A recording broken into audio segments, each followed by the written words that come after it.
जी नाज़रीन, आउं हिन वक़्तु मौजूदु आहियां यूनियन काउंसिल बुआरा में। जीअं त हिन वक़्तु असां मौजूदु आहियूं यूनियन काउंसिल बुआरा जे ॻोठ अली मोहम्मद खासकेली जेको आहे मेन स्टाफ अता मोहम्मद स्टाफ ते मौजूदु आहे।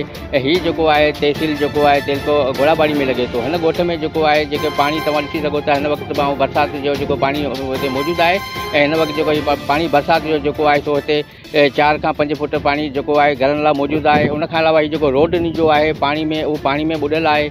ऐं उनखां अलावा हिते जेको चूंडियल नुमाइंदनि तोड़े ऐं हिते जे का बि इंतिज़ामिया हणी जी जेको अॼु तक जेको आहे सो सार न लधी आहे। असां सां गॾु हिते ॻोठाणा मौजूदु आहिनि। उन्हनि खां असां पुछा कंदासीं त जीअं बरसाति पइजी वई आहे, तक़रीबन 12 ॾींहं बरसाति के थिया आहिनि, इन विच में तव्हांजे ॻोठ में केरु मदद लाइ आयो आहे या कोन आयो आहे, उन्हनि खां पुछा कंदासीं। जीअं भाउ हीअ असांजी मस्जिद आहे, हिन में पाणी बीठो आहे। असां नमाज़ पढ़ण जे लाइ पंहिंजे मुसीबत में आहियूं। असांजे घरनि में पाणी आहे, रोड ते बि पाणी आहे, कंहिं असांजी मदद करण जे लाइ कोन आयो आहे। अस्सलाम वालेकुम। बसि चऊं था अर्ज़ु था करूं, असांजे ॿारनि पाणी में वेचंदा आहिनि, ख़ासि थींदी आहे, मच्छर पाला या केरु मदद न कई।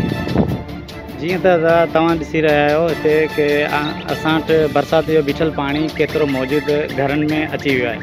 तव्हां पाण ॾिसी सघो था कि हर साल जीअं बरसाति में हिते ॿुॾूं था ऐं पाणी तक़रीबन ॻोठनि जे अंदरि अचे थो। उनजे बावजूद बि असांखे अचण वञण में रोड रस्ता ॿुॾल आहिनि पाणी में। असांखे रोड ताईं बि अचण वञण में काफ़ी तकलीफ़ थिए थी। जीअं त असां चूंडियल ऐं नुमाइंदा आहिनि सो ग़ाइबु आहिनि। असां बराए महिरबानी असां अपील कयूं था कि असां सां कंहिं न कंहिं क़िस्म सां हमदर्दी कई वञे। जीअं त असांजे ॻोठ खे पाणी में ऐं हिते मच्छरनि जे वजह सां तक़रीबन काफ़ी ॿारड़ा ऐं माण्हू बीमार थियनि था। बराए महिरबानी असां अपील कयूं था कि हिन ॻोठ खे तहफ़ुज़ ॾिनो वञे। जीअं त असां इन ई ॻाल्हि में परेशान आहियूं, शदीद परेशान आहियूं कि असां हर साल हितां ॿार वठी करे असां कराची जहिड़े शहरनि में वञी करे असां उते किराए ते जॻहियूं वठी करे वेहंदा आहियूं। पोइ जीअं त पाणी सुकंदो आहे तॾहिं असां वरी वापसि ईंदा आहियूं। त महिरबानी करे असां अपील कयूं था चेयरमैन साहब खे बि कि उहो बि अची असांजे घरनि में विज़िट करे ॾिसी वञे त असां किन मुश्किलातनि में वक़्तु गुज़ारे रहिया आहियूं। बराए महिरबानी असांजी इहा ई अपील आहे।